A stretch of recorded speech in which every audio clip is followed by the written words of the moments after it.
Mrs. Sunita Agarwal is from a society from Mira Road East, and she will speak about her various experiences and struggle in her society and before the ward cooperative registrar. She has done a lot of work. बगैर डरे हुए उन्होंने काफी कुछ किया हुआ है. उन्होंने भी ऐसा कोई एक्सक्यूज नहीं सोचा कि मैं ये करूंगी नहीं तो कुछ नहीं होगा, मुझे पैसे खिलाने पड़ेंगे, मुझे सोसाइटी के लोग मेरे पीछे पड़ जाएंगे. वो सब सोची बगैर उन्होंने काफी हिम्मत से काफी कुछ किया हुआ है. Let us here it from her directly. We welcome you, activist Mrs. Sunita Agarwal. Please proceed and share your experiences with our friends. Thank you. नमस्कार सबको, मेरा नाम सुनीता अग्रवाल है. सर ने बताया मैं मीरा रोड ईस्ट में रहती हूँ. And since 2015, I'm fighting against the society. In July 2015, हमारे सोसाइटी में इलेक्शन हुआ, जिसमें कमिटी में मुझे लिया गया. 2 लेडीज लगता है, इसलिए मेरे को लिया गया.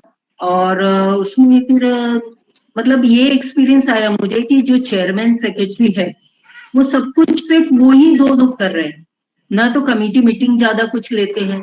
और जो हमारी सोसाइटी में 111 मेंबर है, तो 1 लाख के ऊपर जो एक्सपेंसेस है वो लोग खुद ही अपने मन से कर रहे हैं.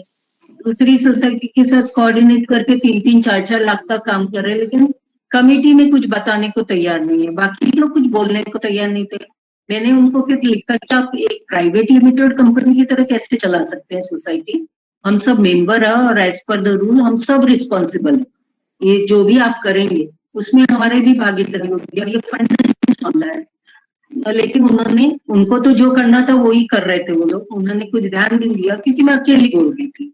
फिर कुछ दिन के बाद में मैंने 2-4 बार उनको इस बात के लिए आगाह किया, लेकिन उन्होंने कोई रिस्पॉन्स नहीं दिया. तो फिर मैंने डिप्टी रजिस्ट्रार के यहाँ पे किया. फिर मेरे ध्यान में आया कि इन्होंने 14 और 15 में 2014 एंड इसमें एजीएम बहुत लेट लिया. 1 अक्टूबर में लिया, 1 नवंबर में लिया. तो वो कंप्लेंट मैंने वहां पे किया. उसकी वजह से हेयरिंग हुआ और हेयरिंग में उन्होंने सिर्फ सेक्रेटरी को निकाला, डिबार किया 5 इयर्स के. तो मैंने ये गलत था क्योंकि उन्होंने दूसरे ऑर्डर्स में नहीं देखे थे सोसाइटीज के. उसमें उन्होंने पूरी कमेटी को भी निकाला हुआ था, किसी में उन्होंने सिर्फ चेयरमैन, सेक्रेटरी और ट्रेजरर को भी निकाला हुआ था, और किसी में मेरे जैसा ही केस था कि सिर्फ सेक्रेटरी को डिबार किया था 5 इयर्स के लिए. तो मैंने उसको चैलेंज किया डीजीआर के यहाँ पे. डीजीआर के यहाँ पे मैंने 2018 मार्च 2018 में चैलेंज किया. उसके बाद में वो रिजल्ट आया उसका 2020 मार्च में उसका मेरे को ऑर्डर मिला. उसमें रिमांड बैक किया गया और डिप्टी रजिस्ट्रार के पास वापस कि इसमें मतलब उस ऑर्डर में क्लियर लिखा है कि यस दोनों मीटिंग्स टाइम पे नहीं ली गई है, और ये लोग जो कमेटी वाले थे वो कोई भी डॉक्यूमेंट्स रिलीज नहीं कर सके, और मेरे पास पूरे एविडेंसेस थे. उसके बाद में इधर रिमांड बैक हुआ तो उसका पहले नोटिस भेजा गया सबको. मैंने इसमें डाला था सबको पार्टी बनाने की, सारे मेंबर्स उसमें डाला गया. सबको किसी ने कोई रिस्पांस नहीं दिया. पहली नोटिस, दूसरी नोटिस, तीसरी नोटिस में उन्होंने हेयरिंग का डेट दिया. उस दिन एक दिन हेयरिंग हुआ. आप बिलीव नहीं करेंगे, उस हेयरिंग में डिप्टी रजिस्ट्रार ने एक सिंगल सेंटेंस उस मीटिंग के बारे में, उस टॉपिक के बारे में डिस्कस किया ही नहीं कि क्यों लेट हुआ, आप सबको क्यों मेंबर बनाना चाहते हैं, आप कुछ भी, मतलब एक सिंगल सेंटेंस उन्होंने डिस्कस नहीं किया. और सीधा उन्होंने रोजनामा लिख दिया कि इसमें वर्बली उन्होंने ये बोला कि हम ऑफिसर अपॉइंट करेंगे और इसका जांच करवाएंगे, लेकिन रोजनामा में ऐसा कुछ लिखा नहीं. और उन्होंने सीधा उसको केस को क्लोज कर दिया. मैंने अंडर प्रोटेस्ट करके सिग्नेचर किया, और फिर उसके बाद में एक दिन उन्होंने मुझे सीधा ऑर्डर थमा दिया हाथ में. और वो ऑर्डर को क्या था, जो प्रीवियस ऑर्डर था 2018 में जो निकाला था उन्होंने जनवरी में, सेम ऑर्डर उन्होंने मुझे थमा दिया. अब मुझे चैलेंज करना उसको फिर से डीजीआर के पास में. उसके बाद अभी मैं फिर से वही करूं, फिर से वो रिमांड बैक करेगा, फिर से ये सेटिंग करके ऑर्डर वैसे निकाल देगा. तो ऐसा मतलब इसका कोई, मेरा ये पूछने का मतलब ये है कि कोई दूसरा रास्ता नहीं है क्या कि हम इस सर्कल से बाहर निकले, या किसी हायर अथॉरिटी के पास जा सकते हैं क्या, कुछ केस कर सकते हैं? ये मेरा पूछना था. सुनीता मैडम, आपने जो 75 का कार्यवाही किया उसके बारे में प्रोसेस है, एप्लीकेशन किस तरह बनाया, क्या सरकमस्टेंसेस में किया आपने, क्या डॉक्यूमेंट्स लगाया, एक्सप्लेन करिए थोड़े इसमें। जी, मैंने तो सिंपल एक लेटर ही लिख के दिया था डिप्टी रजिस्ट्रार को कि ऐसा ऐसा है, 2 साल ये डेट को लिया, वो डेट को लिया, ऐसा पूरा लिख के दिया। उसके साथ में मैंने notice of the meeting, agenda of the meeting, minutes of the meeting, वो सब अटैच करके और मैंने उनके पास दिया। तो उन्होंने उस बेस पे हेयरिंग्स रखे और फिर उन्होंने ये रिजल्ट दिया कि सेक्रेटरी को डिबार किया जाता 5 साल के लिए। आपने अपने एप्लीकेशन पे सारे मैनेजिंग कमेटी को पार्टी बनाया था कि सिर्फ सेक्रेटरी को पार्टी बनाया था? नहीं, मैंने ऐसा कुछ लिखा नहीं था, मैंने सिर्फ इतना ही लिखा। लेकिन जब डीजीआर के यहाँ मैंने चैलेंज किया, उसमें सब दिया मैंने कि 723(1)(b के अनुसार सब लोग और बायलॉस 137 के हिसाब से सब लोग पूरी कमेटी किसी भी डिसीजन के लिए रिस्पॉन्सिबल हो। तो सर इसमें एक और मेरे पास प्लस पॉइंट ये है कि मेरे पास कमेटी मीटिंग के मिनट है और जिसमें ये जो डिसीजन है ये पूरी कमेटी ने मिलके ली। तो वो सब कुछ देखने की जरूरत ही नहीं समझी उन्होंने और कुछ भी नहीं, और सीधा वही ऑर्डर कंटिन्यू किया, जबकि ये ऑर्डर वहां पे डीजीआर सर ने उसको मतलब कैंसिल किया। और आपके क्या क्या एक्सपीरियंसेस रहे आपके सोसाइटी में? सोसाइटी में तो सर जैसे सर बोल रहे थे, एक भी सिंगल व्यक्ति भी कोई साथ आने को तैयार नहीं। क्यों? क्योंकि वो उन लोगों के गुड बुक में रहना चाहते हैं। अगर मेरी कुछ लोगों ने ट्राई भी किया था मेरे साथ में बोलने का, लेकिन उनको फिर किसी ना किसी तरह से हैरेस करके मेंटली और उन लोगों को तोड़ दिया गया। तो मेरे साथ में मैं इतने 6-7 साल से लड़ रही हूँ, एक सिंगल व्यक्ति भी कभी मेरे साथ में नहीं आया। आपको ऐसा क्या लगता है कि लोग सोसाइटी में रहते हैं, आप उनकी खुद की बिल्डिंग है, खुद पैसे भर भी रहे हैं मेंटेनेंस के, तो उनको डरने की क्या आवश्यकता होती है? कल आज आप कमेटी में हो, कल वो कमेटी में आ सकते हैं, तो ये भावना बनी रहेगी। तो इसके बारे में आपने कुछ सोचा है? लोग क्या सोचते हैं? हाँ जी, मैंने बात की है सर। वो लोग क्या बोलते हैं, मेंटेनेंस दे दिया, अपने को पानी मिल रहा है, लिफ्ट मिल रही है, अपना काम खत्म, क्यों झंझटमारी करने का। मुझे बोलते हैं तुम गलत, तुम उनके खिलाफ लड़ रही हो, तुम्हें जरूरत क्या लड़ने की, चलने दो ना जैसा चल रहा है। अपने को पानी और लाइट और लिफ्ट मिल रहा है, बस खत्म। उनका ये है। और सर इससे भी आपको ऐसा लगता है कि लोग बोलते हैं कि ठीक है, आपको जितना पैसा चाहिए आप ले लो, और अगर कोई गलत काम हो रहा है तो लोग साथ भी दे रहे हैं मैनेजिंग कमेटी का, आपका ऐसा कहना है? यस सर, पूरी तरीके से मैं उनका ही साथ दे रही हूँ। क्यों? मतलब कि एक्चुअली में क्या है ना सर, वो लोग दो जो चेयरमैन सेक्रेटरी है वो लोग कुछ काम नहीं करते हैं, मतलब फ्री है वो। तो वो लोग क्या करते हैं, नीचे खड़े हो जाते हैं कंपाउंड में, और जो आता जाता है उनको अपने हिसाब से वो करने करते रहते हैं और गलत गलत कुछ भी बताते हैं। तो वो लोग फिर उनकी मतलब उनका माइंडसेट ऐसा हो जाता है कि यही गलत है, ये लोग सही है। और क्या करते हैं, लोगों को वो मेंबर्स को फेवर भी करते हैं। किसी को एक्स्ट्रा पानी का कनेक्शन दे दिया, किसी को और कोई फैसिलिटी दे दी, कोई मेंटेनेंस नहीं भी भरा तो उसको कोई नोटिस वगैरह इश्यू नहीं करते। इस तरह का फेवर करते हैं वो लोगों को, ताकि लोग उनके साइड से रहे। और इसमें मैंने मतलब मेरे जैसी 2-3 मेंबर और थे कमेटी में जिनको ये सब अच्छा नहीं लग रहा था, तो उन्होंने क्या किया, रिजाइन किया। तो रिजाइन किया तो हमारी 2018 में कमेटी जो है माइनॉरिटी में कोरम नहीं था, तो मैंने उसका कंप्लेंट किया डिप्टी रजिस्ट्रार के पास में कि कोरम नहीं है हमारे यहाँ। तो उन्होंने फिर उनको मतलब कमेटी को डिसॉल्व किया 77A में और एडमिनिस्ट्रेटर रखा। तो 2 साल से अभी तक एडमिनिस्ट्रेटर था। तो एडमिनिस्ट्रेटर मैंने निकलवा के अभी बोर्ड ऑफ एडमिनिस्ट्रेटर्स मैंने बैठाया 3 लोग। आपको ऐसा लगता है मैडम कि लोग आपका साथ या सोसाइटी के गलत कामों में साथ दे रहे हैं, मतलब आपका साथ नहीं दे रहे हैं क्योंकि आप कार्यवाही करे जा रहे हो, उनको डर है? सेकंड पॉइंट है कि वो सोसाइटी के लोगों में मैनेजिंग कमेटी के विरुद्ध में जाना नहीं चाहते हैं क्योंकि उनमें एक नर्वसनेस है, कॉन्फिडेंस नहीं है, उनको ऐसा लगता है कि भाई हमारे साथ में बाकी लोग भी नहीं आएंगे। ये सब कारण है? कोई उनको मोटिवेट करने वाला नहीं है? आपको ऐसा लगता है कि अगर उनको प्रॉपरली मोटिवेट करता है कोई, अगर उनको कोई प्रॉपरली मोटिवेट करता है, डायरेक्शंस देता है, तो क्या वो गुड गवर्नेंस में साथ देंगे उस चीजों के लिए? नो सर, उनको उनका कहना है कौन झंझट में पड़ता है, कोई जरूरत नहीं अपने को इन सब झंझटों में पड़ने के, अपने को बस पानी टाइम पे मिल रहा है, लिफ्ट मिल रही है, उतना काफी है अपने, क्यों झंझट में पड़ने का, क्यों टाइम वेस्ट, और हमारे पास टाइम भी नहीं है। सबसे मेन सेंटेंस तो यही होता है कि किसके पास टाइम है ये सब। तो आप ये कहना चाह रहे हो कि Yes, आप ये sorry. कहना चाह रहे हो कि मेरे पास पैसा है खर्चा करने के लिए, लेकिन मेरे पास टाइम नहीं है अपने खुद के बिल्डिंग की देखरेख करने के लिए। आप क्या आप ये कहना चाह रहे हो? लोग ऐसा सोचते हैं। पैसा तो कोई नहीं देगा सर, पैसा तो कोई नहीं बताता है, लेकिन टाइम और वो बोलते कौन झंझट मारी करेगा, आराम से जिंदगी जियो ना, ऐसा उनका है भी। ठीक है। और सर एक और, सॉरी, ये मैडम, या मैंने फिर है ना 3 साल का री ऑडिट के लिए भी डाला था, जो सर बोल रहे ना 89A, वो मैंने भी करवाया था सर। फिर एक्चुअली में तो पहले मैंने डिप्टी रजिस्ट्रार के पास जब एप्लीकेशन डाला री ऑडिटिंग का, तो उसने 1 साल तक कोई कार्रवाई की नहीं।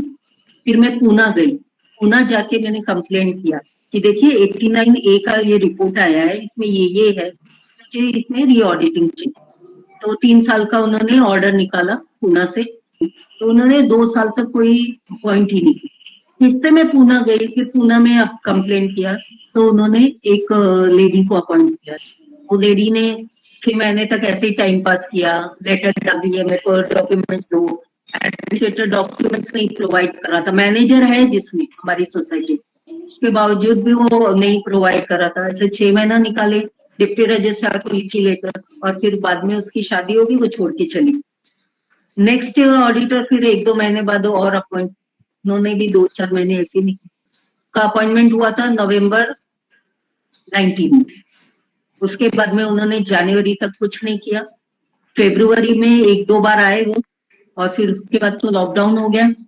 के बाद में मैंने उनको नेक्स्ट टाइम 22 सितंबर को देखा सोसाइटी 20, तो तभी मैं मेरे डॉक्टर के पास जा रही थी क्योंकि मेरी तबीयत बहुत ज्यादा खराब, तभी मैंने उनको देखा। तो मैं बोली अभी हुआ नहीं, अभी तो काम कर रहा, 2-3 सिटिंग में तो हो नहीं सकता इतनी बड़ी, और 3 साल।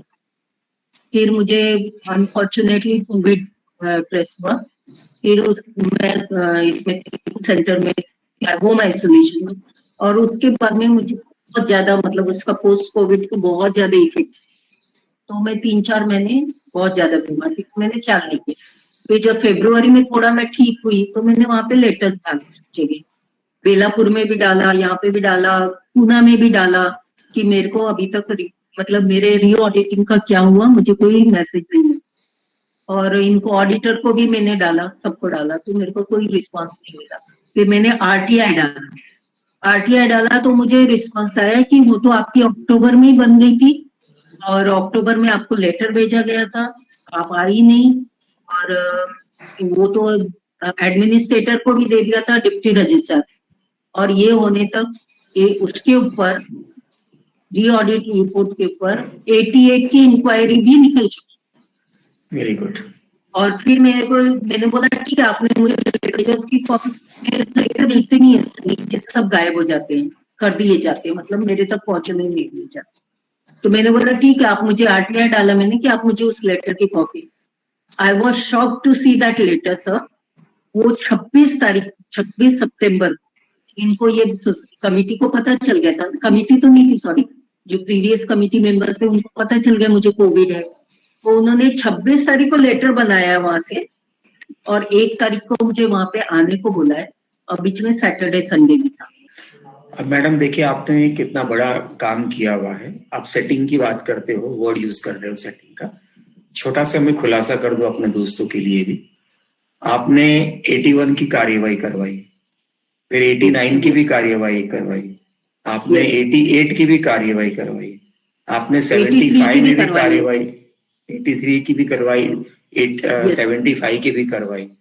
अगर आप वर्ड सेटिंग यूज करोगे तो ये कार्यवाही भी नहीं होती। सॉरी सर, लेकिन मैंने ये प्रेशर करवाया ना सर, है ना, तो वो मैंने अपने सरकार में डाला, यहाँ पे कंप्लेंट्स मैंने बताई किया, उन्होंने कुछ नहीं किया। फिर अपने सरकार पे डाला 2-3 बार, तब जाके वहां पे प्रेशर आया और उन्होंने 89 लिखा। री ऑडिट का भी मैं पूना गई, पूना जाके 3 बार वो रिपोर्ट दिखाई 89 की, तब जाके पूना से ऑडिट। और जो पहले डिप्टी रजिस्ट्रार दूसरे थे, उनकी कंप्लेंट मैंने प्रिंसिपल सेक्रेटरी के पास की। प्रिंसिपल सेक्रेटरी ने वो रखे, मतलब हेयरिंग रखा, उनको भी बुलाया था डिप्टी रजिस्ट्रार, और मैं भी थी पर्सनली। उन्होंने माना कि हाँ ये मेरे से गलती, क्या गलतियां हुई, बहुत सी गलतियां हुई, और उन्होंने उस लिखित में भी मुझसे माफी मांगी हुई है सर, डिप्टी रजिस्ट्रार ने, और वहां पे प्रिंसिपल सेक्रेटरी के सामने भी माफी मांगी, हाँ माझी चूक झाली म्हणून, ऐसा बोल। ये सब है ना प्रेशर से हुआ है सर, यहाँ पे जो होता है ना नहीं हुआ है।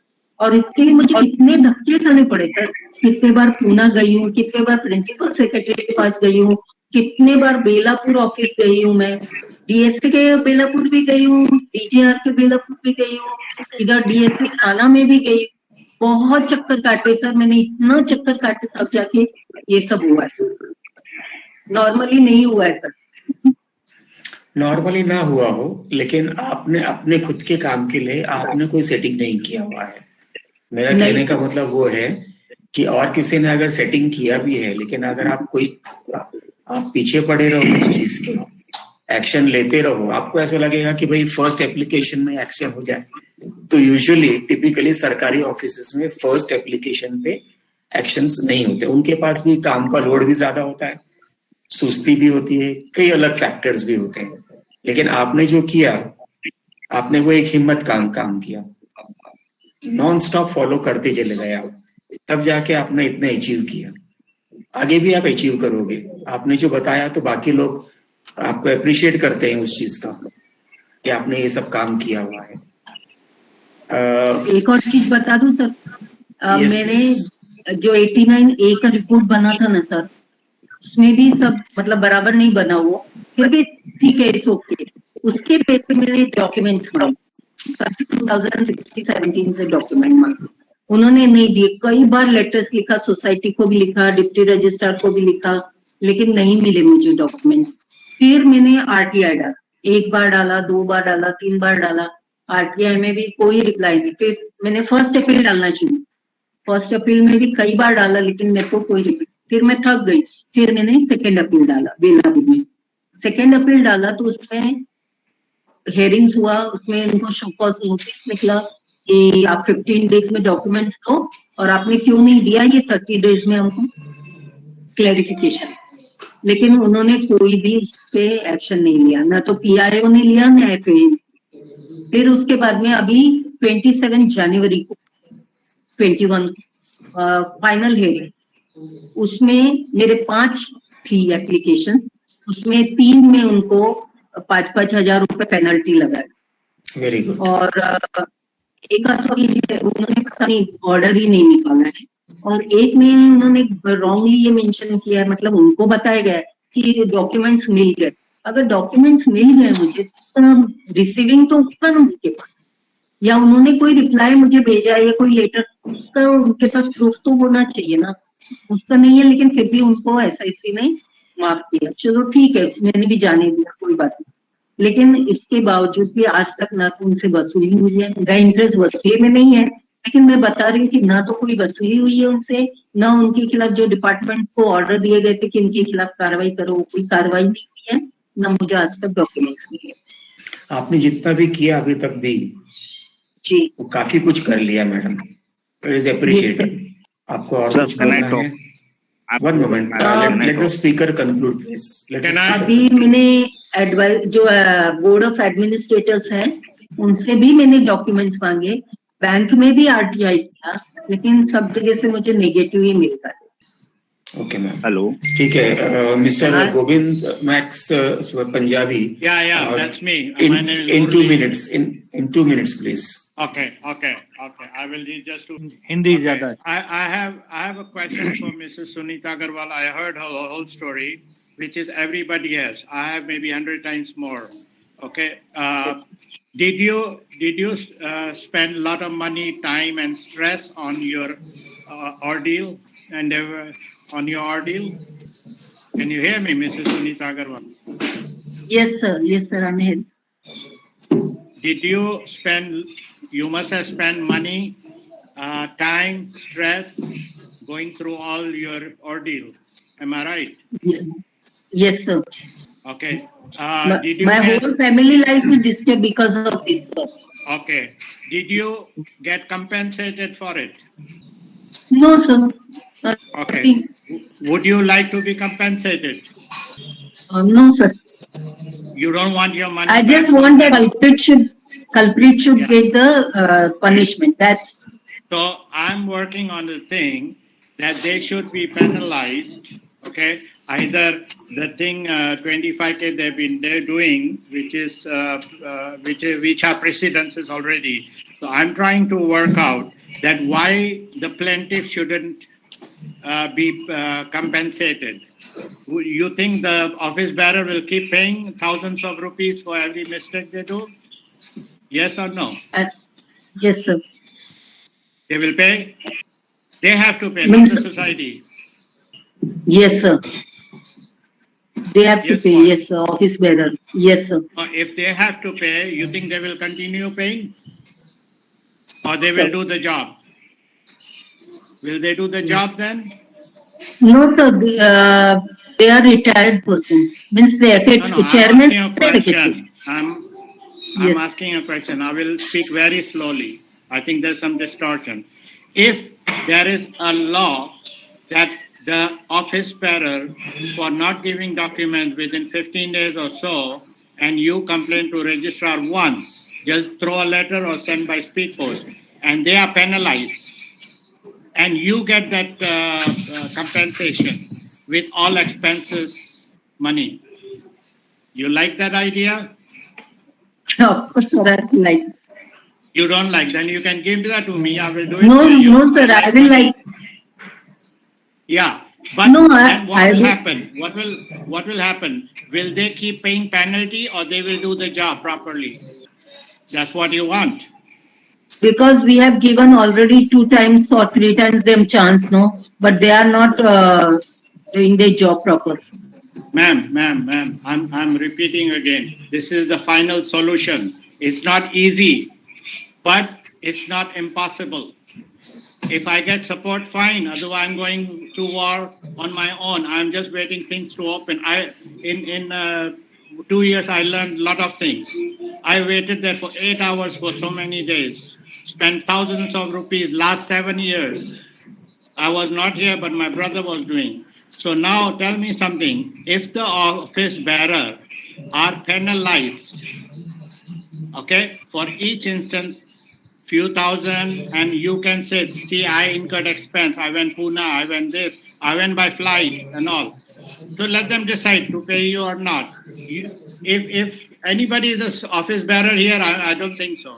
Would an office bearer would rather pay few thousand rupees every time they make a mess or not? Anybody can explain her, please. Mr. Govind, I'll do the needful. Please mute yourself.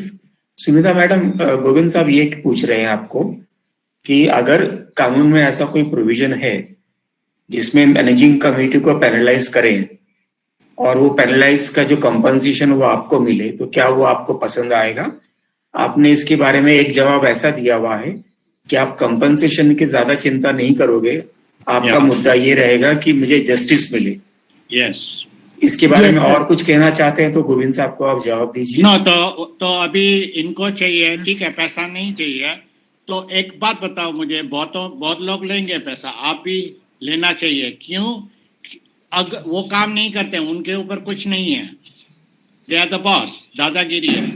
अब अगर उनको हर बार हजारों रुपया देना पड़े, वो resign करेंगे। M आई right और wrong? Yes, sir. Definitely. They will resign.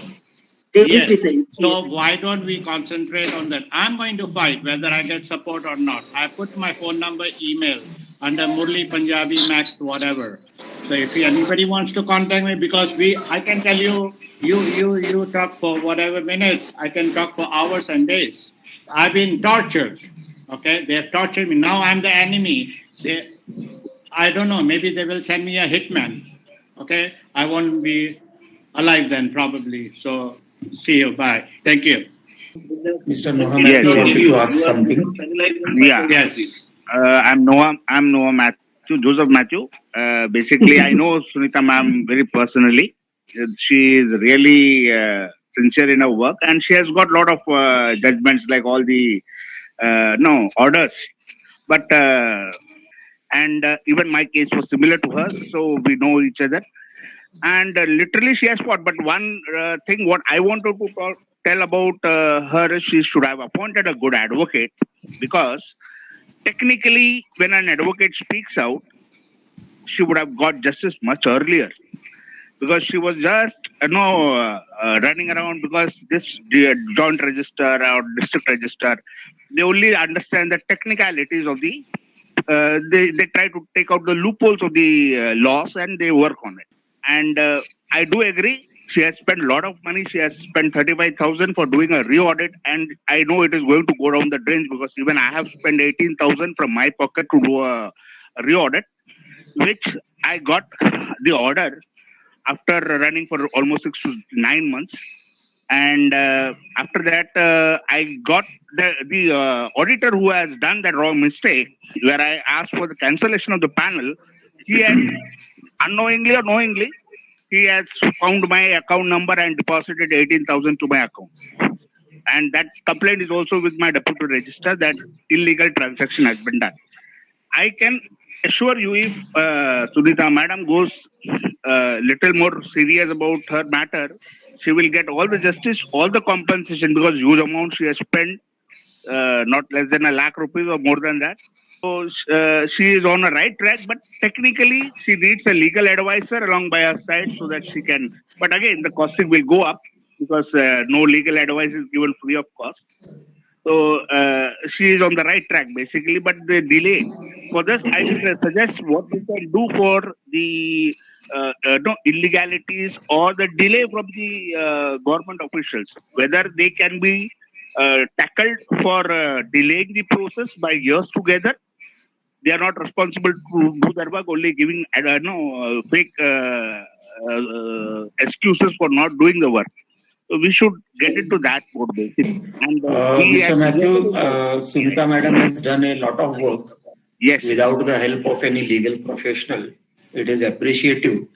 Itna kaam, let me tell you, my 32 years of career in this thing, I did not see, very few people I have seen, कि जो इतना सारा achieve कर लेते हैं. An ordinary person will just say, जैसे मैंने शुरू में कहा, नहीं पैसे खिलाए बगैर काम नहीं होगा, and all these things. So here the appreciative thing is कि सुनीता मैडम ने डेडिकेटेड होके यहाँ तक पहुंचे हैं वो. So that has to be appreciated, sir. Now result is immaterial. She is going to keep on fighting. That she has told me. Result आएगा तो ठीक है, नहीं आएगा then also it is okay. Okay, we will take in another question. We have got Mr. Sanjay Chandnani who wants to say something. Mr. Sanjay, please go ahead. Yeah, thank you, sir. I just have a small query to you, Hemant sir and Mr. Kapadia. How do I come to know society has submitted the audit rectification report or no? From where do I find out? Okay, Mr. Kapadia, you want to answer that? Yeah. See, whether they have filed or not, it's not the only thing that they have to file. They have to also give it to the AGM. Okay. The fact that they have not given it to the AGM is the final proof that they have not done their job. Okay. Okay. Now, I have one mental apology for you and the other learned people that, and there is a difference of opinion, that... Mr. Kapadia, just hold on. Just hold on for a moment. Haji. Mr. Sanjay, Haji. Audit rectification report की एक copy AGM के 1 महीने के अंदर deputy registrar के वहां पे file कर लेना पड़ता है 2 महीने के अंदर. ठीक है सर. आप आरटीआई डाल के उसकी कॉपी पूछ सकते हैं वहां पे. They have to also upload it on the cooperative department website as well. You can also put a notice to the auditor, जो पिछले साल का जो ऑडिटर था उसको आप नोटिस डाल सकते हो कि भाई ये आपने ऑडिट किया हुआ, इसका ऑडिट रेक्टिफिकेशन रिपोर्ट आपने पिछले साल का चेक किया हुआ क्या? अगर किया हुआ है तो सोसाइटी को डायरेक्ट करें कि आपको प्रोवाइड करें. 81 में प्रोविजन है, सेक्शन 81 में प्रोविजन है कि you can ask for this audit report etcetera from the society also. Okay, now any other question mister Sanjay? No, thank you sir. Sir. मैं कुछ कहना चाहती हूँ. Sunita madam please go ahead. Sir, जो अभी ऑडिट रिपोर्ट आई है री ऑडिट रिपोर्ट का, मुझे तो कॉपी अभी तक मिली नहीं है. Till date I have not receive the copy of that reaudit. लेकिन जो 88 का जो इंक्वायरी बैठाया गया है, वो जो है इंक्वायरी ऑफिसर, उनका नोटिस आया है और उस नोटिस में जो पॉइंट्स लिए हैं उसमें एक तो ये लिया है कि कन्वेंस इन्होंने बोला था 2014 में कि हो गया है and they have given a grand party for that.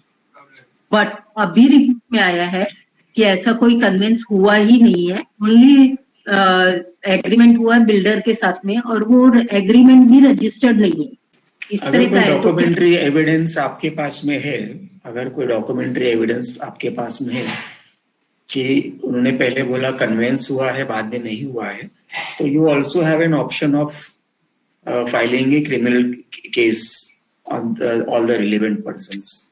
yes sir, I have Mr. all the invitation for that and in AGM also they have declared. And one more thing is that sir, auditor जो हर साल auditing करते हैं ना, उन्होंने क्या लिखा है मन में, लैंड कन्विंस हो गई है सोसाइटी के नाम से. He has given that. Okay, तो you can make him also as a party. आपने इतना मेहनत किया है तो आप अगर आगे चाहेंगे तो भी ये हो सकता है. मैंने RTI डाल के DDR के यहाँ से मंगाया कि ऐसी कोई एप्लीकेशन अगर मेरी सोसाइटी का मिला है तो प्लीज मुझे उसकी कॉपी प्रोवाइड किया जाए. तो वहां से मुझे रिप्लाई है कि ऐसा कोई एप्लीकेशन उनको मिला नहीं है. और ये बात कब की है, 2018 का, और इन्होंने डिक्लेयर किया था 2014 में, और अभी ये 2020 में इन्होंने डाला है कि ऐसा कुछ हुआ ही नहीं. Mister Kapadia wanted to say something. हाँ जी सर, एक क्वेश्चन है which is debatable in many societies कि भाई सेक्रेटरी हो या चेयरमैन हो या ट्रेजरर हो, वो सोसाइटी में रहता नहीं है, right? Can he still be appointed in the committee as a secretary, treasurer और chairman? According to me, I don't find anything legality, but morally certainly they should not be. What is your opinion, sir? अगर एक member का नाम society के आय register में दर्ज है, see this technicality, अगर एक मेंबर का नाम सोसाइटी के आय रजिस्टर में दर्ज है तो he is classified as a bona fide member of the society. Any bona fide member of the society, irrespective of any status, रह रहा हो नहीं रह रहा हो वगैरह वगैरह, is entitled to vote and get himself elected into the managing committee and be a managing committee member as well. There is no restriction in that. But can he also be office bearer? Yes sir. Okay, thank But you. you should also know कि presuming अगर वो society में नहीं रह रहा है किसी कारणवश, बायलॉज के प्रमाणे आपको एक महीने में एक MC मीटिंग करनी, MC means managing committee meeting करनी है. अगर वो non stop 3 managing committee meeting नहीं अटेंड करता है तो बाय डिफॉल्ट वो मैनेजिंग कमिटी से बाहर हो जाता है. Yes, you are right, sir. But what happens that the managing committee has to write to remove him. See, the managing committee has to write to remove him if he doesn't attend for 3 continuous meetings without leave of absence. The Yes, word sir. leave of absence. Yes sir. And at that time, even if it is written, the deputy registrar or the committee members don't report that. What can be done about it? You can yourself report it. You can take the managing committee minutes of last 1 year, analyze them, make an application under 89A to the deputy registrar stating that this managing committee member has not attended this MC meetings for 3 or 4 consecutive minutes. Secretary and chairman have not taken cognizance of the same. Hence, 89A inspection may be carried out. They will carry out the inspection. Based on that 89A report, that person will be debarred, disqualified from being an MC member. Sir, chairman resigned, did not attend meeting for 9 months, and again came back and sat as a chairman. That's the So dichotomy. nothing stops you from taking the MC minutes of the last 12 months and filing a complaint before the deputy registrar for action. Okay. सिर्फ हमें ये बोलने से कि भाई ऐसा हुआ वैसा हुआ, हिस्ट्री बताने से आपको भी पता है सर कि कोई काम होने वाला नहीं है. Correct. अभी जैसे उदाहरण के तौर पे सुनीता मैडम को ले लो, सिर्फ बोलने से नहीं किया उन्होंने, पीछे लगे रहे और उन्होंने वो काम बगैर लीगल एडवाइजर का लिया हुआ है, खुद के मन से किया, खुद का समय से किया, पैसे खर्चा किया, जो भी कुछ किया, लेकिन किया। मुद्दे की बात यह है कि किसी ने कुछ किया, that is important. So we should appreciate that. Thank you Mr. very Sanjay, you wanted to say something? Yeah, sir, chairman, secretary are not staying in the society. Their flats are locked. Where do I send the letters? When they want to send me a letter, they send through the watchman, no problems. When I want to give a letter, where do I send it? There's no one to receive those letters. Under the law, and there is a law called General Clauses Act also. अभी general clauses act में ऐसा है कि आप एक letter society के registered address पे भेज दीजिए. Okay. ठीक है, लॉक है, एड्रेस सही होना चाहिए, एड्रेस सही हो, जो रजिस्टर्ड एड्रेस है वो हमेशा सही हो. आपके सोसाइटी के मेंटेनेंस बिल के ऊपर एड्रेस लिखा होगा, आपके सोसाइटी के नोटिस पे लिखा होगा, नोटिस नीचे नोटिस बोर्ड है उसमें एड्रेस लिखना कंपलसरी है.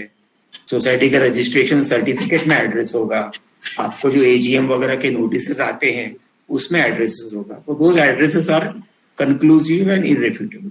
सो अगर आपने उस एड्रेस पे एक नोटिस भेजी है, नोटिस को रिटर्न जाने दो, बैक आने दो, कुछ भी होने दो, but it will be termed as कि notice has been served and then you are entitled to proceed further without any further exceptions और references. Okay, thank you. Understood.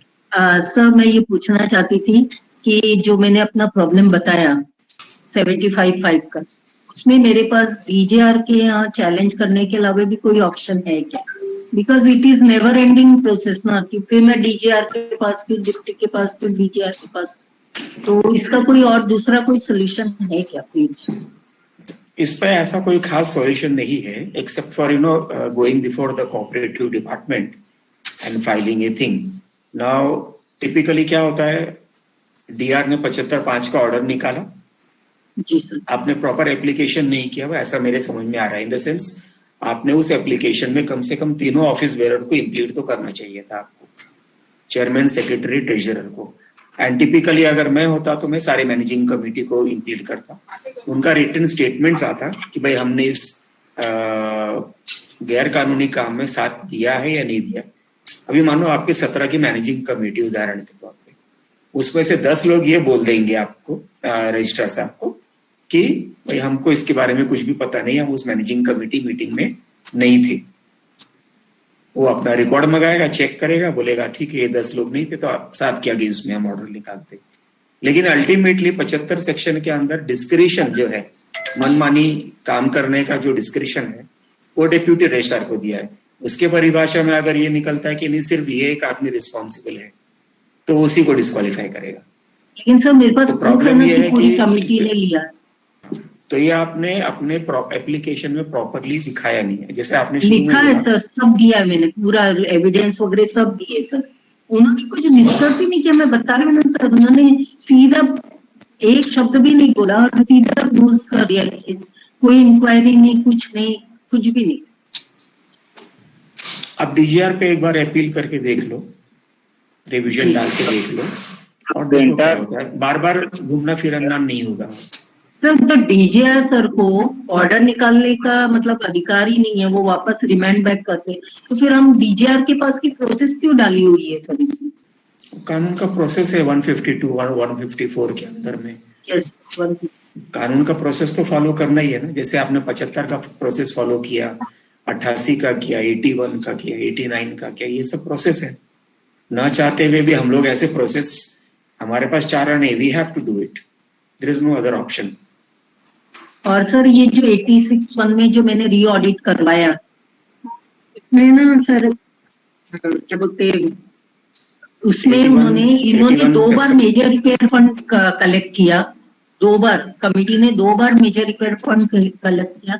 लेकिन ये चीज जो मेरे को नोटिस आई है ना में, और उन्होंने वो यूज भी कर लिया विदाउट परमिशन ऑफ एजीएम, मतलब बॉडी मीटिंग में, जनरल बॉडी मीटिंग में नहीं लिया, किसी को बताया भी नहीं. Committee, even I was the committee member, हमको भी नहीं बताया, फंड यूज किया. और जबकि कमिटी मीटिंग में मैंने ये डलवाया था कि ये सेपरेट अकाउंट खोला जाए और जो अपन मेजर रिपेयर फंड का पैसा इकट्ठा कर रहे हैं वो उस अकाउंट में जमा करवाए थे।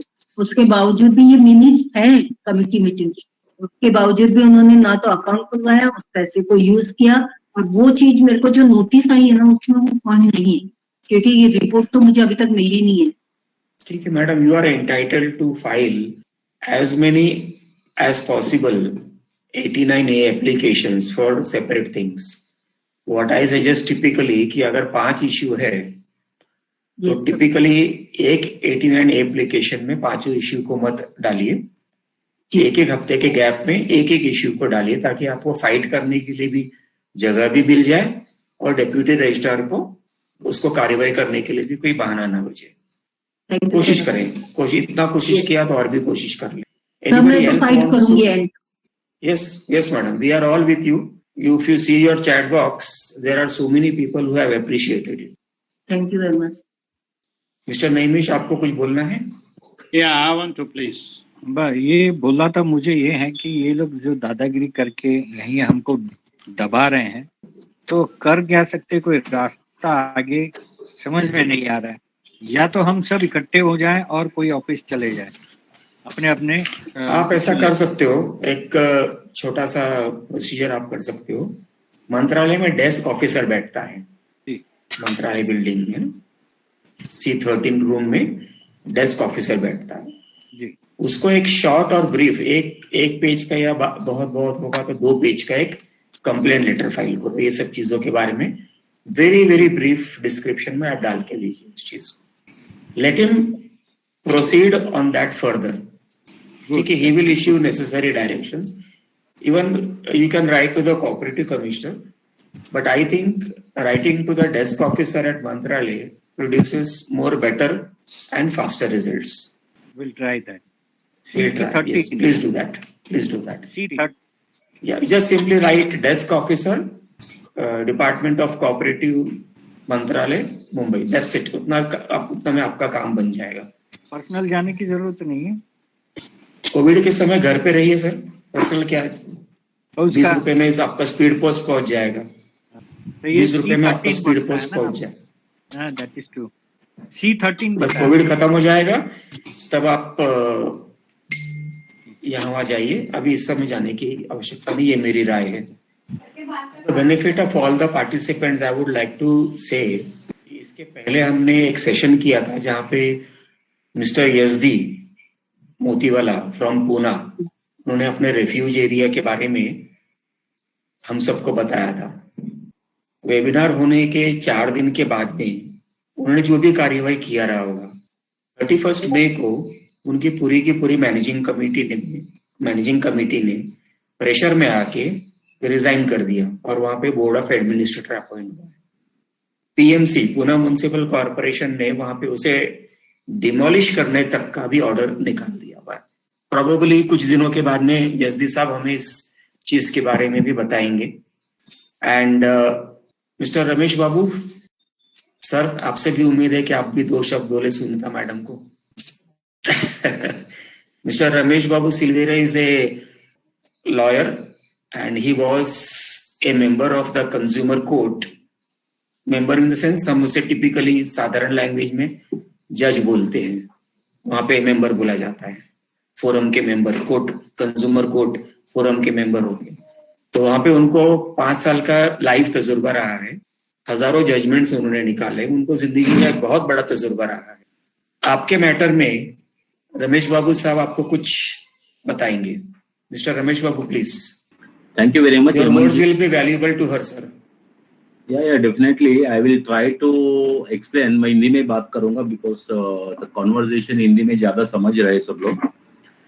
तो सबसे पहले तो मैं सबको बधाई दूंगा कि इतने अच्छे मेंबर्स आज इस मीटिंग में जुड़े हुए हमारे साथ में। सेक्शन 71 ये है, 89 ये है, 81 है, इवन खास करके कापड़िया जी है, एडवोकेट फातिमा जी है, सुनीता अग्रवाल जी है,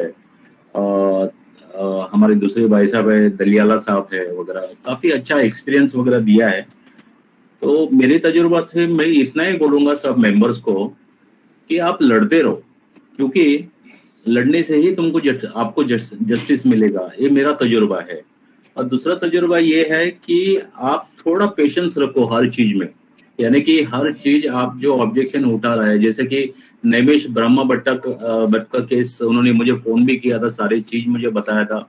सचमुच इनको काफी तकलीफ हो रहा है मेंबर्स को। एक तकलीफ क्यों होती है? क्योंकि एक तो एमसी मेंबर में जो मेंबर्स इलेक्ट होके आते हैं, पहली बात तो उनको बायलॉ कुछ समझता नहीं है। यानी कि जितने सोसाइटीज में मेरे पास कंसल्टेंसी के लिए काफी सोसाइटीज है, उसमें तो आधे से सोसाइटी ऐसे है कि वो बायलॉस क्या है वो मुझे पूछते हैं। यानी कि इसका मतलब ये है कि उनको बायलॉस के बारे में पता नहीं है, तो एक्ट के बारे में क्या पता होगा। ये सारी चीजें ना बहुत सारा, यानी कि मुंबई की मैं बात कर रहा हूँ बेसिकली, कि मुंबई के अंदर सबसे ज्यादा, कंट्री में सबसे ज्यादा कोऑपरेटिव सोसाइटीज मुंबई में है। मैं दिल्ली में भी मैं सुप्रीम कोर्ट में मैं अटेंड हो रहा था एज ए लॉयर, पर उस टाइम भी मैंने देखा है दिल्ली में there are no cooperative societies as such I have seen there. मैंने ज्यादा कोऑपरेटिव सोसाइटीज मैंने वहां पर देखा नहीं है, पर मुंबई के अंदर जो कोऑपरेटिव सोसाइटीज में जो प्रॉब्लम्स हो रहा है ना, तो ठीक है, डिप्टी रजिस्ट्रार है, उसके बाद डीडीआर है, जॉइंट डिप्टी रजिस्ट्रार है, डीजेआर जिसको हम बोलते हैं डिविजनल जॉइंट रजिस्ट्रार है, फिर उसके बाद फिर कोऑपरेटिव मिनिस्टर के पास केस जाता है, या तो फिर हम हाई कोर्ट में भी अप्रोच कर सकते, कोऑपरेटिव कोर्ट है। इतना मैं आपको बोलूंगा सब लोगों को, यानी कि मैं दिल से एक बात बोलता हूँ कि आप अगर लड़ रहे हो, आप सच्चे हो, आपको जस्टिस मिलेगा, ये मेरी तजुर्बा है। और सिर्फ इतना एक पेशेंस रखिए आप। और हम बोलते हैं ऐसा कि नॉर्मली कि justice delayed is the justice denied. अभी क्या होता है मैं आपको बताता हूँ कि क्या प्रोसीजर होता है गवर्नमेंट ऑफिसेस में।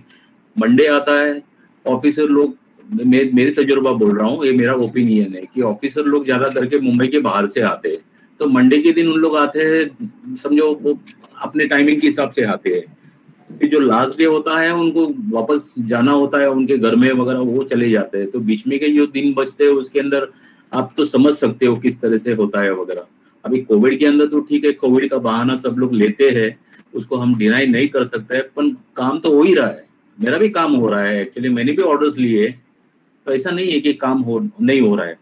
और इतना ही मैं बोलूंगा कि आज की तारीख में हर एक मेंबर्स का मैंने कहानी सुना है, हर एक मेंबर्स की मैं तकलीफ सुनता हूँ, तभी मुझे ऐसा लगता है कि हमारा किधर तो भी फंडामेंटल राइट्स जो है हमारा डिप्राइव हो रहा है। यानी कि हमको फंडामेंटल राइट्स, कॉन्स्टिट्यूशनल राइट्स हमको मिल नहीं रहा है, ऐसा मुझे लग रहा है काफी लोगों को। पर मैं इतना ही बोलूंगा कि आप अगर सच्चे हो, पेशेंस है आपके पास, आपको जरूर जस्टिस मिलेगा, ये मेरा दिल कहता है आप लोगों को। और दूसरी बात है कि जस्टिस डिलेड, जस्टिस डिनाइड, वो मैंने आपको बता दिया है। और जब भी आप बोलते हो कि हमने डिप्टी रजिस्ट्रार के पास हमने कंप्लेंट रजिस्टर किया है, बाय वे ऑफ लेटर हो या बाय वे ऑफ एप्लीकेशन हो या बाय वे ऑफ नॉर्मल उनका जो फॉर्मेट होता है उसके हिसाब से, अगर आपका काम नहीं होता है ना, खास करके मैं सुनीता अग्रवाल मैडम को मैं बोलना चाहता हूँ कि आप जाते हो वहां पर ना, तो आप उनको बोलना कि मुझे कंप्लेंट बुक देना करके। सिर्फ कंप्लेंट बुक में आप लिख दो उधर कि आज मैं सुबह इतना बजे आई थी, शाम तक मेरा काम नहीं हुआ। एक कंप्लेंट बुक होता है वहां पर, वो रजिस्टर कंप्लेंट बुक देखा जाता है सब। और Sorry, sir. Sorry, sir, but no such book is available in India. नहीं होता है तो आप एक काम करो, आप एडवोकेट हो ना मैम? Yes, no.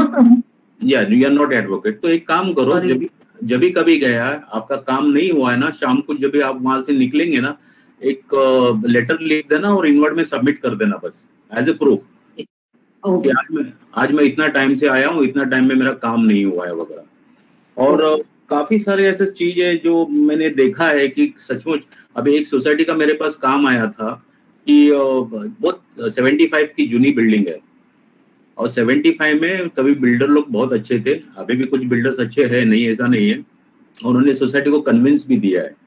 अभी सोसाइटी का कुछ पार्ट की जगह पे कुछ स्लम्स है, और सोसाइटी की जो एमसी मेंबर्स और जो कमेटी में है, उन्होंने वो प्लॉट छोड़ के बाकी का रिडेवलपमेंट के लिए लिया है।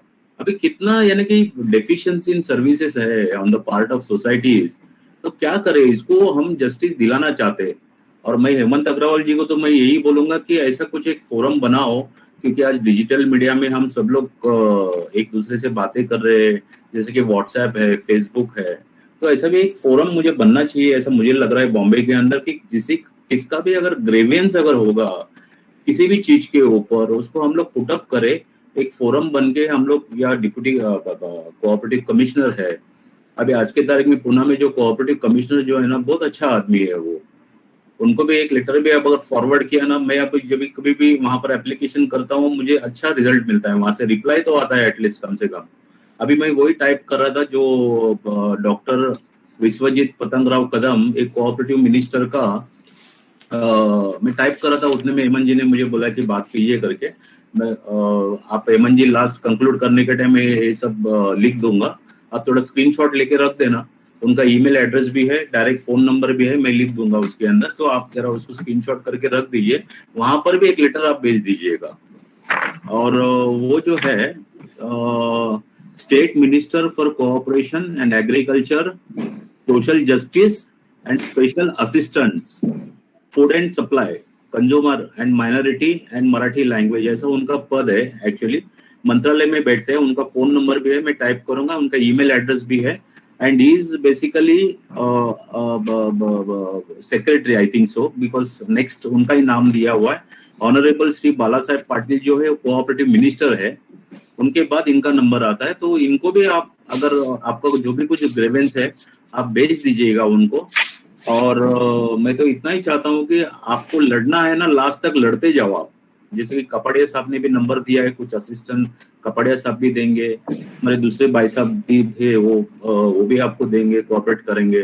नैमेश भाई ये 89 के अंदर कैसे फाइल करने का, क्या करने का, वो भी एक यानी कि आपको अच्छी सलाह देंगे।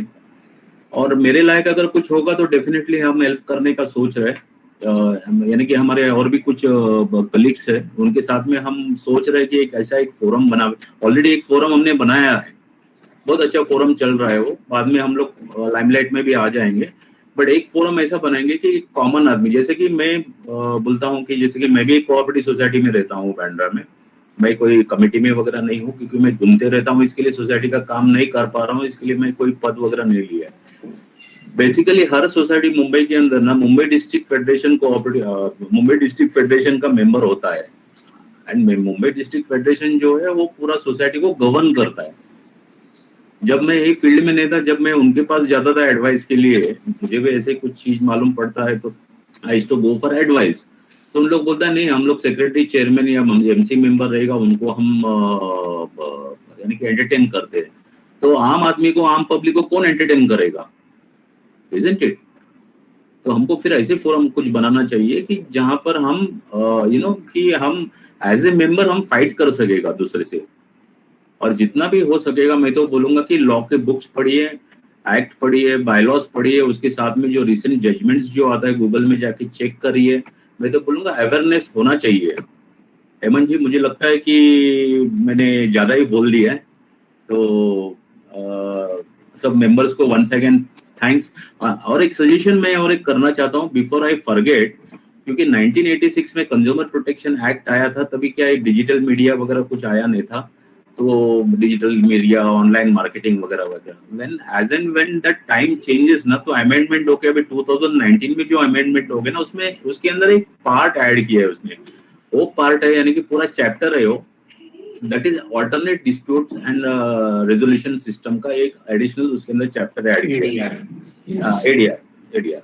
सो उसी तरह से हम यानी कि आप लोग के जैसे जो सीनियर मेंबर्स है, एक्सपर्टीज लोग हैं, आप लोग सब आपके अनुभव वगैरह सब लेके हम एक फोरम बना के हम एक एप्लीकेशन डाल देंगे वहां पर कोऑपरेटिव मिनिस्टर का, कोऑपरेटिव कमिश्नर के पास, because he is equivalent to, he is IAS officer basically, तो काफी अच्छा अंडरस्टैंडिंग कर पाएंगे वो।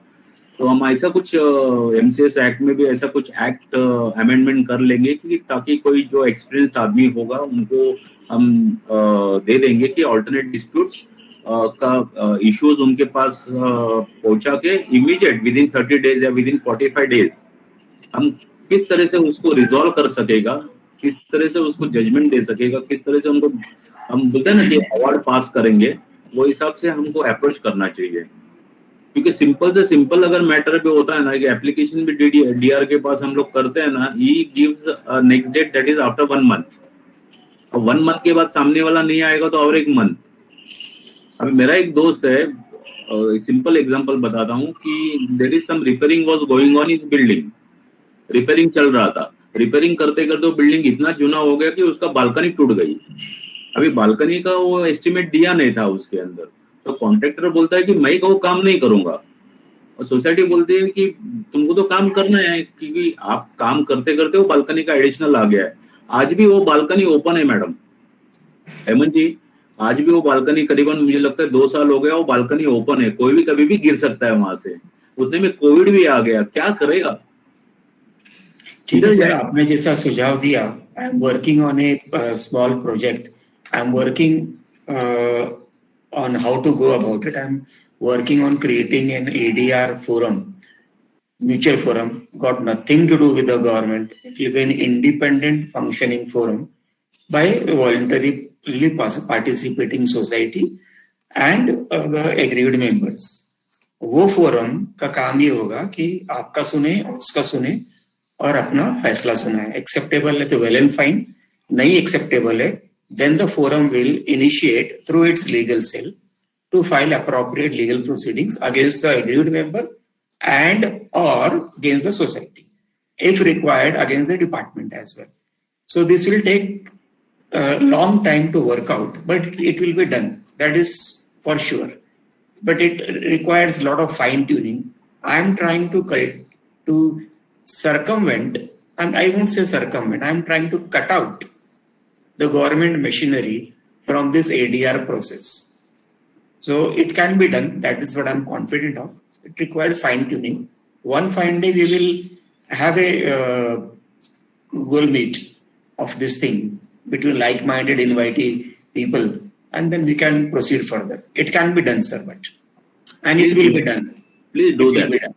Only करेंगे सर, जरूर please, करेंगे। please do that only in interest of the all the members and in the interest of the justice. Bas. Thank you very much. Thanks a lot. I am typing that main person's name on screen. After typing that, after posting that, you can take the screenshot of that.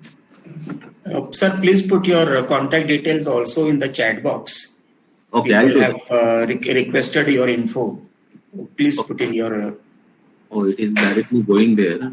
Sir OC नहीं होने से redevelopment में कुछ members को problem आ सकता है, क्योंकि ओसी ये 8 जन लेने नहीं दे रहे हैं, मगर अगर रीडेवलपमेंट में गया, हमारी हालत ज्यादा खास्ता हो गई है, तो अगले 5 साल में कुछ तो होना ही है।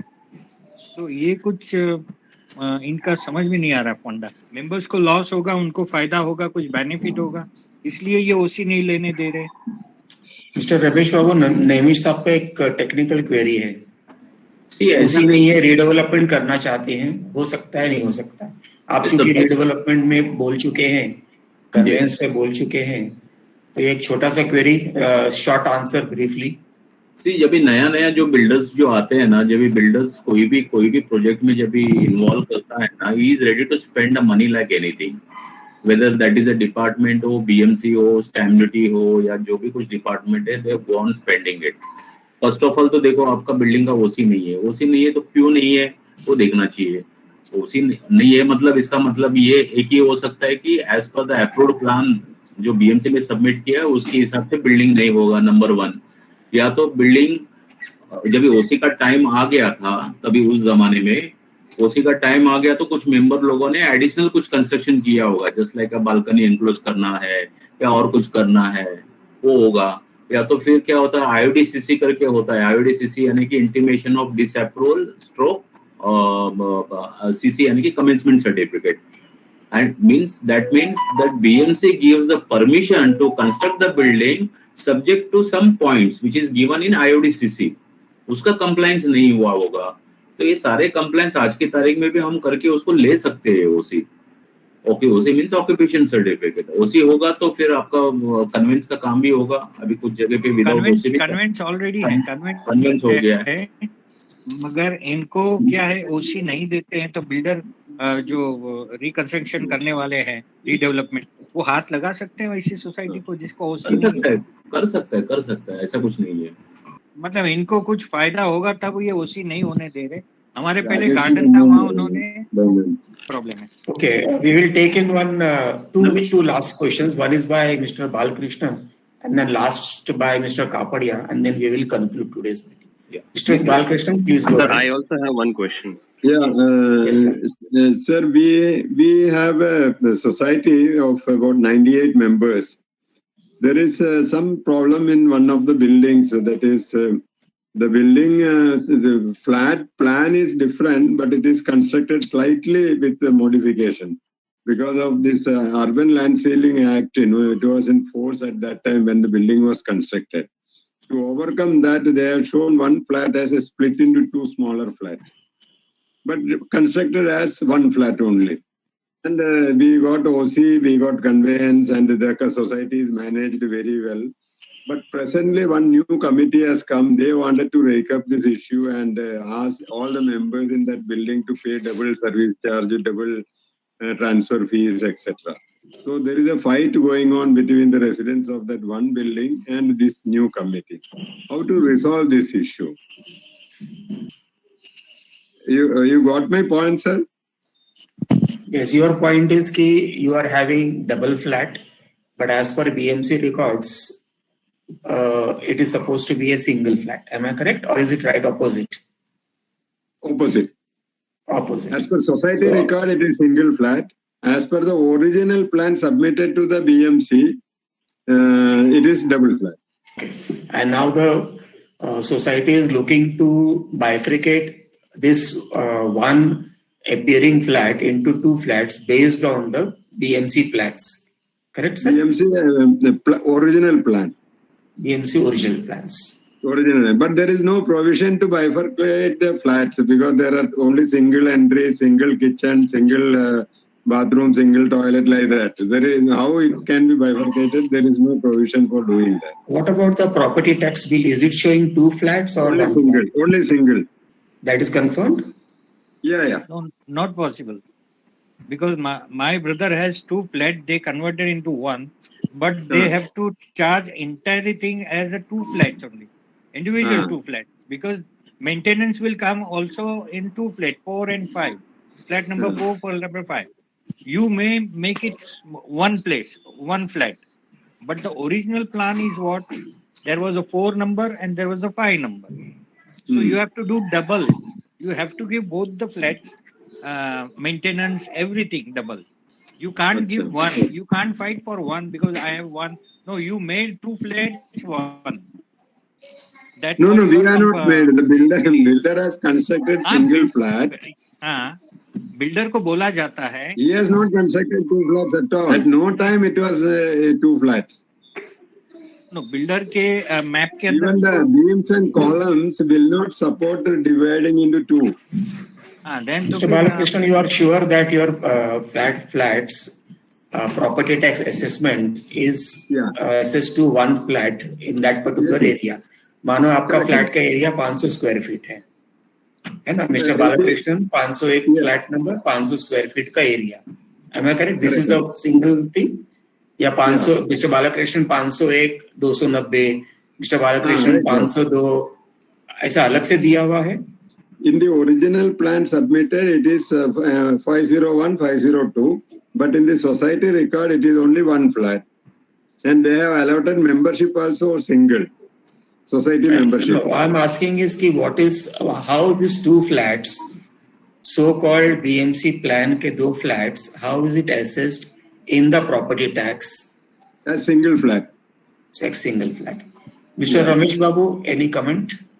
See, first of all, I'll tell you, I will explain you about the ULC, Urban Land Ceiling Act 1976. Yeah, right. See, तभी क्या हुआ करता था कि किसी के पास अगर 500 मीटर के ऊपर अगर जमीन किसी का होता है बॉम्बे में, there were all over India में A, B, C, D ऐसा 4 स्टेट्स थे अलग अलग, 4 बाइफर्केशन किया था. जैसा Bombay, Mumbai, I think Calcutta, Madras and some other, अभी तो भूल गया वो 76 का वो कानून था. तब only the one person aged 18 and above he can hold only 500 square meter of land in Mumbai, so which comes under the A grade. तभी घर पे अगर 10 आदमी होगा तो they are eligible to hold the land up to 5000 square meters. और उसके ऊपर कुछ भी अगर ज्यादा होता है 5000 के ऊपर का अगर कुछ भी अगर एरिया होता है तो गवर्नमेंट उसको ले लेती है. और गवर्नमेंट ले लेती है, उसका गवर्नमेंट क्या करती है, फॉर एग्जांपल एक तो लोअर क्लास लोगों के लिए या तो इकोनॉमिक लोगों के लिए या स्लम रिडेवलपमेंट हो या और कोई डेवलपमेंट हो या किसी को अलॉट करना है या तो फिर 10% का फ्लैट जिसको हम लोग अभी तो 5% हो गया 10% flat which is given by the Maharashtra government to the like sports activities में जो है प्लेयर्स है या तो फिर और ऐसे लोगों को उन लोग अलॉटमेंट करते थे। और भी उसमें एक चीज होता था तभी कुछ ऑर्डर्स अगर यूएलसी के ऑर्डर्स अगर देखेंगे कि अगर आपके पास अगर समझो 10 लोग है 5000 एरिया आपको यानी कि एग्जम्प्टेड है पर आपके पास 6000 एरिया है या 10,000 एरिया है तो तब उसके अंदर क्लॉज डालते थे ठीक है भाई तुम 10,000 एरिया या डेवलप करो पर उसके अंदर लोअर हाउसिंग ग्रुप के लिए इतना आप बांध के दे दो तो उसमें का शायद आपका फ्लैट का वो प्लॉट ऑफ लैंड होगा और उसके अंदर आपको दिया होगा पर्टिकुलरली ये प्लॉट के ऊपर इतना ही मैक्सिमम इतना फ्लैट्स बना के दे दो ये चीज हो गया होगा। और वो टाइम पे ऐसा हो गया होगा कि जैसे आप और मेरे जैसे तभी तो 76 75 80s का शायद आपका 80 का बिल्डिंग होगा शायद मुझे लगता है correct is it late 80s, early 90 it was occupied. Yeah, I told you हाँ तो तभी ऐसा था कि कभी फ्लैट बड़ा बना दे उन लोगों स्कीम के अंदर ऐसा बोल देते थे कि 20 फ्लैट जो है ये एरिया का आप किसी इकोनॉमिकली बैकवर्ड एरिया के लिए बना दो से फॉर एग्जांपल 500 एरिया या 800 स्क्वायर फीट या 600 स्क्वायर फीट। अभी 600 स्क्वायर फीट लेने के लिए मेरे पास पैसा नहीं है पर मुझे वो लेना है तो बिल्डर क्या करता था 2 फ्लैट में डिवाइड करके एक करके बेचा होगा ऐसा मेरा assumption है नॉट ओपिनियन। तो इसके लिए तब से लेके अभी तक वो कंटिन्यूएशन में है अभी। Actually क्या sir see there are 4 buildings. He submitted this other buildings 1 bedroom hall kitchen and 1 building 2 bedroom hall kitchen because the plot layout is such that he can construct only maximum utilization only in that. Correct. But then municipality rejected that. So he did that paper bifurcation. Yes. But constructed only because he has already advance booking he has taken for that. Mr. Balakrishnan, I will suggest to you. Mr. Balakrishna ji, I will add something more. If you read your flat agreement copy, ULC order might be enclosed to that your flat agreement copy. That order is under. I hope that section is 6(1). वो order के अंदर सारे चीज लिखा होगा कि इतना plot area है इतना एग्जम्प्टेड है और इतना वो इकोनॉमिकल बैकवर्ड के लिए बनाना है इतना lower. We have followed that. This was 4,000 square meter land था. We have surrendered 12% of the land to government for infrastructure development. Yes. And flats also were allotted to government nominees to certain percentage of the flats. Yeah. These things were done. You are right in that. Thank you, sir. Excuse me, friends. We will conclude it. It's quite late. Yeah. You can suggest where we can approach for rectification of this problem. Yes, Mr. Ramesh Babu ka details is already there in the chat box. Okay, I will. If still anybody's details are required, please phone me up. I'll do the needful. I have not participants. We will conclude this session. Yes. I'll thank Mr. Naimish Brahmabharat and Mrs. Sunita Agarwal for their participation and giving in their experiences to everybody. Thank you. Mr. Ramesh Babu, we will conclude for today. Yeah, 1 second. I have shared that 9:42 p.m. I have shared the Mantralaya's name and the department name, phone numbers and email address also. Yes, sir. Yes, sir. And I'll hold on to that screen for 1 more minute, then we will discontinue. Please, sir. Please. Okay. It was a very nice discussion. A lot of information we could get. I had one Yes, question. Sir. Mr. Kapadia? See, we are a society of 138 members. So 9 people were on the committee and 2 were ladies. Both the ladies resigned and other committee members also resigned. Now only there are 6 people in the committee. Can that committee legally function? 6 people तो minimum quorum है, they can function. Quorum तो meet हो रहा है ना managing committee का. The quorum is being met, the quorum is being fulfilled. So there is no harm in continuing. Okay. As long as there is a quorum, managing committee members quorum in an MC meeting, you can function. All right. Oh. Okay, sir. We will conclude for today's session. Thank you, Mrs. Sunita Agarwal, once again, and thank you, Mr. Thank you, sir. Once again. Thank you. Good night, everybody. Good night.